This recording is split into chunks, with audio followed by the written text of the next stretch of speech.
A signature guitar.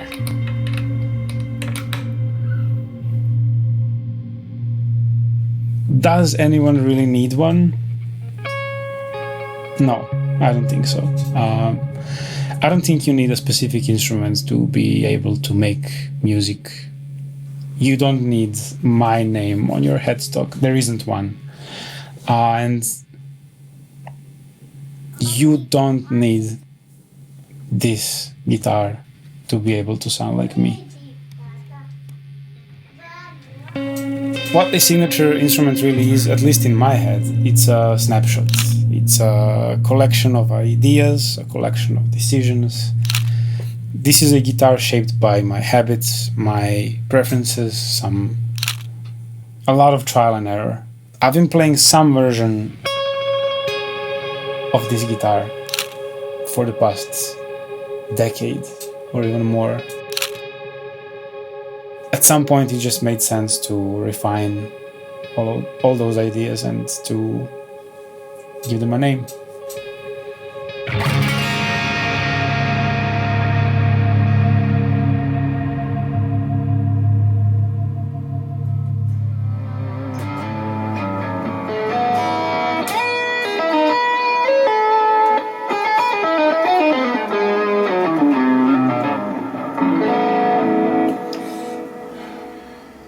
Sound and functionality, they matter, of course, and we'll get to that, but the instrument needs to be inviting. We spent a lot of time making something that's eye-catching but not too loud, elegant but not precious. The guitar needs to age well. You know, a little risky with the hole and the wide bevels, and it's a look that grows on you. It definitely grew on me over time. It borrows a bit from my old wood guerrilla guitar designs. It's that, single cut language, the smooth bevels all around. It feels friendly. That's what I think. The sound hole or the F hole and the logo and the curves, the bevels, they all follow kind of the same design language, and there's something slightly feminine about it, and I love that. At the same time, it's very much a Kiesel guitar. It's built on top of the SCB foundation, so it has a lot of that DNA.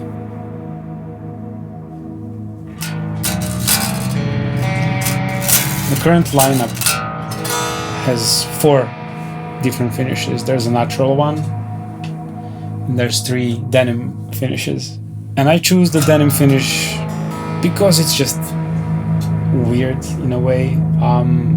It's this very delicate sanding technique that needs to be done by hand.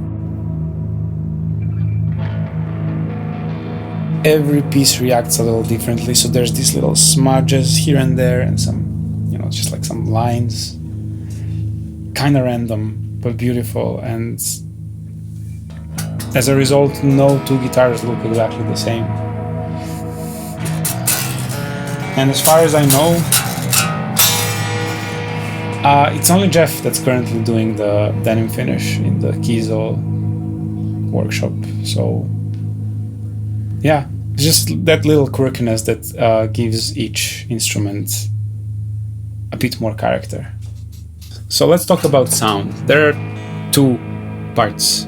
This guitar was a gift from Chris, the AR guy at Kiesel, and the string just broke off because I took it and I started playing it, and it was time to change the strings on this thing. But over the past few years, this guitar has been one of my most played guitars, and it was for one simple reason. It just sounded great unplugged. There's a bit of empty space underneath the pickguard here, and it gives the guitar just a little more resonance. Nothing dramatic, just enough. Because I don't want to always plug in. Sometimes I just want to grab a guitar, try an idea, record a video on my phone. So, having a small sound hole and the chambered body made my signature guitar feel just a bit more alive in my hands, and that feeling matters to me.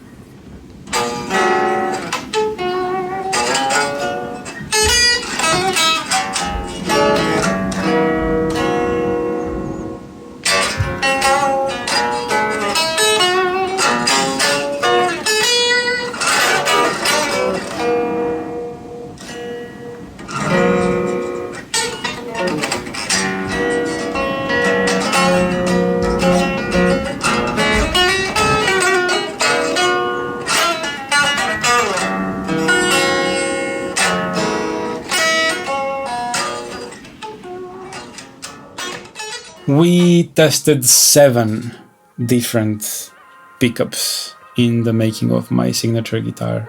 The obvious starting point was the Illusionist, because it was in most of my Kiesel guitars up until that point, and it was also in my Artist edition SCB. But we wanted to go with something different, so we tried the lithium, we tried the thorium, we tried the beryllium, and they all have their pros and cons. And then a prototype came in, a prototype that was made for a famous guitar player out there, but that, deal never went through. So Jeff and the team, they gave me a chance to, try it as a potential signature pickup.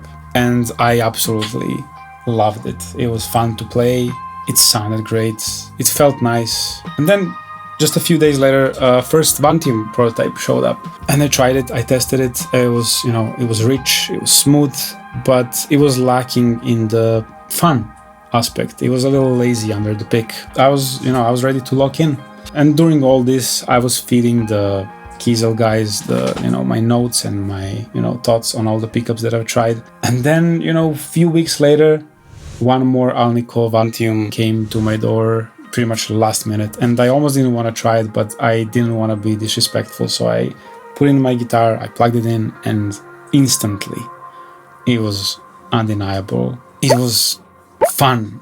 It was actual fun to play this pickup. But that doesn't always mean it'll cut through a mix, so I tested it properly like every other pickup, and that was it.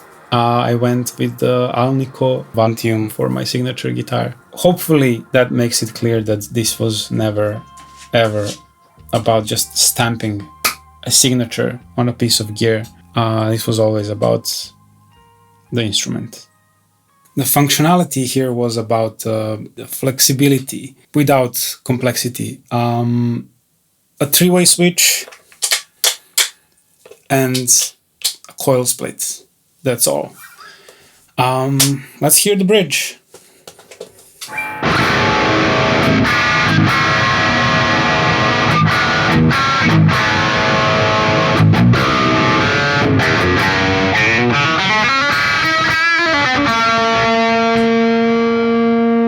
The neck.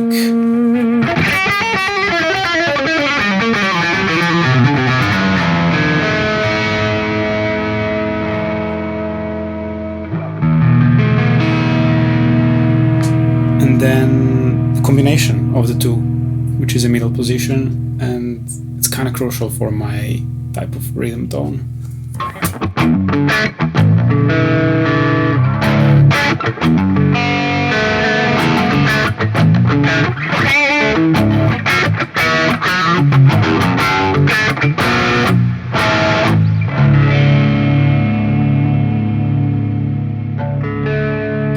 And then with the coil split, you get all of that same, but with a more, stringy, more single coily type of character.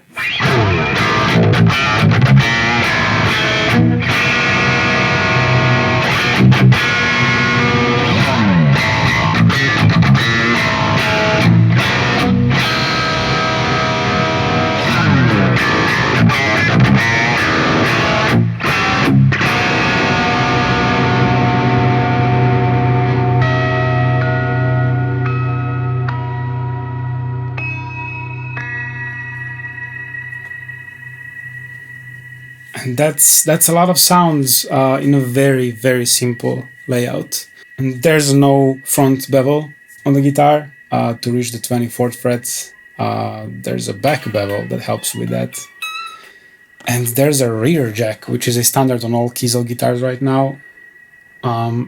It's pretty cool. It's gonna confuse some people for sure if I decide to ever use it live or in my playthroughs like that. So yeah, here's some specs.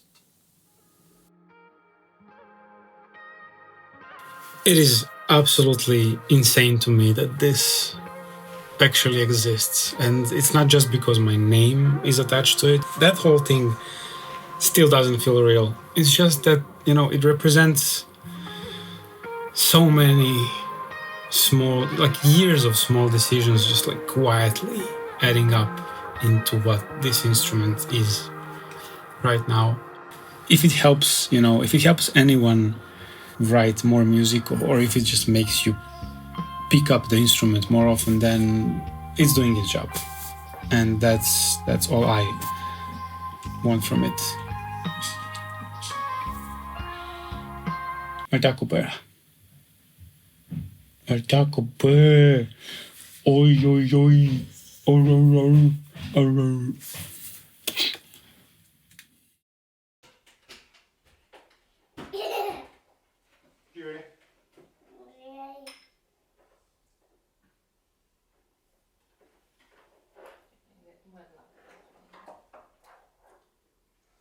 To se kupi onaj